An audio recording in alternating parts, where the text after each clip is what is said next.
likamba mabele ezanda likambo ya originalité de père et de mère yeyo Tchatumba Bouakadwa Joseph bakisalaka le grand chef Kamwina Nsapu abengisi bino bandeko na ye nyonso ya Kasai centrale surtout bana nyonso ya territoire ya Dibaya boya le 14 février oyo koyamba bongo mwana na bino ndeko na bino leki na bino Joseph Tchatumba Bouakadwa Joseph le grand chef Kamwina Nsapu na cadre kaka ya koaccomplir devoir civique na ye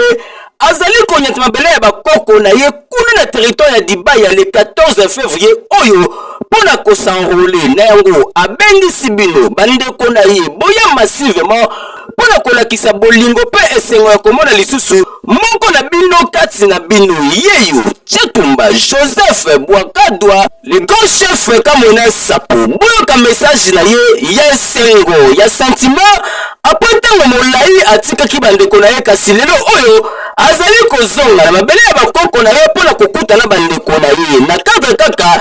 ya kose faire enrôler na yango azali kobenga bandeko na ye nyonso ya Kasai central surtout bana territoire Dibaya olingaka bongo président national ya UNC ndeko Vital Kamerhe tala okazo kitoko yango oyo ya kosona Bishop Tchatumba oyo kanini président national ya INC ndeko Vital Kamerhe azali kokanisa mpona bana nyonso ya territoire ya Dibaya et surtout mpona bandeko ya Kasai central olingaka président de la république Félix Antoine Tshisekedi Tshilombo bakiselaka ye béton yaka occasion ya ngoyo oyo kabongo le représentant valable ya bango Joseph Tchatumba Bouakadwa bakiselaka le grand chef coutumier na yango boyoka message oyo alansaki mpona bandeko na ye nyonso ya Kasai central et surtout mpona bana ya territoire ya Dibaya bana betu baku Kasai central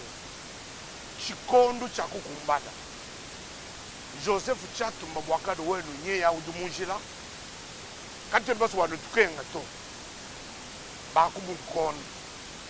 baku chefu Kankunku baku Jibatai baku Chishilu bonso bajikwaka kwetu bashirika sanko Kamwina Nsapu ni mbondo bana bakwa mbondo bana bakwa jinyuka Joseph Tchatumba ya munjila njifika mule 14 mbune bokufika mule 10 kajiboro bo avion ya kwetu mujili difficulté bakunteka mule 14 le 14 Joseph Tchatumba jukukana njindo babena moto bantu bajombola nikala munjili bokumwakidira mule 10 bana ba kajiboro bo avion ya kwetu mujili difficulté bakunteka mule 14 le 14 Joseph Tchatumba jukukana njindo babena moto bantu bajombola nikala munjili bokumwakidira bana ba murutile bo meme njimulele murutile bo numero 34 mundesha bana bo so mundesha njino le tuyanda Joseph Tchatumba nye yawo pari no ngambulu kwa aeroport wakananga tufika kukananga tufika mu centre ville tuito ne ku bureau yetu ya INC tulongo lobwani jile wa Dibaya tuku Dibaya kwetu bo kwenzi ku mobiliser njinu mobiliser déjà avant que je n'arrive njimusu bwani nwenu bonso nous avons carte que nous enrôlement. Nous avons enrôlé massivement. Bon, c'est le Parlement prochain. Fachi béton, tout le monde peut chier. Quoi? Bon, vous pouvez chier, quoi? C'est que nous avons pas député, mais une majorité parlementaire. Quand dit, nous avons dit, nous avons quand on a Kamba, on peut voir que dans le cas où on a Joseph Tchatumba, ou du Mungila, joue Kai, beaucoup moins qui dit là. Tuyanda tweno bakamba kwetuni tuyanda twene batatu nkayanda nchiyanda yanda kayanda kede baba chikondo chakuma ndi munjila ngakidilai